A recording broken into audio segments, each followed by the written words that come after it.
If you somehow haven't heard, payment processors like Visa and MasterCard have been using their monopolistic abilities in ways that anger just about anyone with a functional brain. Companies and industries in the entertainment space like Fansly, itch.io, Steam, and more have been made to censor themselves by removing adult content lest they lose the ability to accept money via the payment processors. The groups leading the crusade against adult content may argue that this is overall a positive thing because, oh, think of the children, won't you think of the children?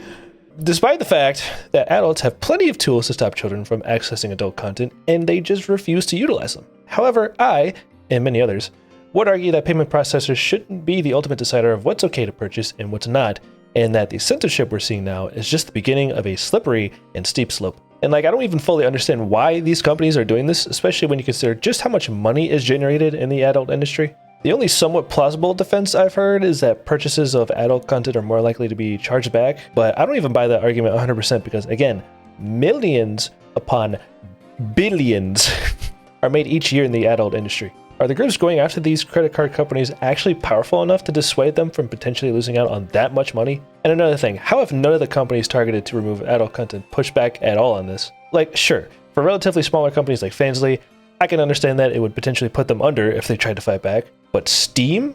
The company working on having a way to play games with your fucking brain? Again, they make billions with a B.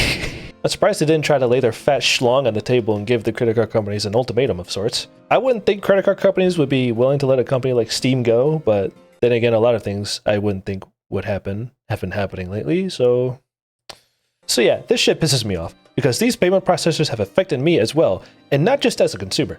I talked about this in my last video, please go check it out if you want the full details, but essentially, I had to rebrand myself on Fansly because they had to ban furry content from the platform. I had to remove years worth of content in order to be compliant with the new TOS changes. It's hurt my potential earnings for sure, and I know there's other creators that have struggled from the changes as well. As for me, I've had to move my adult furry content over to Subscribestar, but it's entirely possible that I'll have to purge my content from there next, with how things have been going.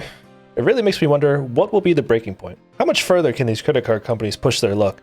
Will viable, non-sketchy, not crypto alternative payment methods begin to crop out to combat them? Probably not. What will they try to censor next?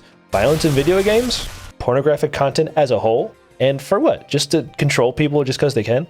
I know I'm preaching to the choir by saying this, but I don't think payment processors should be able to dictate what I can or cannot spend my own fucking money on, as long as it's not illegal or supporting illegal activities. But anyway, what do you think about all this? Because I don't like it. I don't like it one bit. No, sir.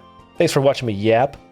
Please subscribe if you want. I'm going to put some more stuff out at some point. Okay, bye.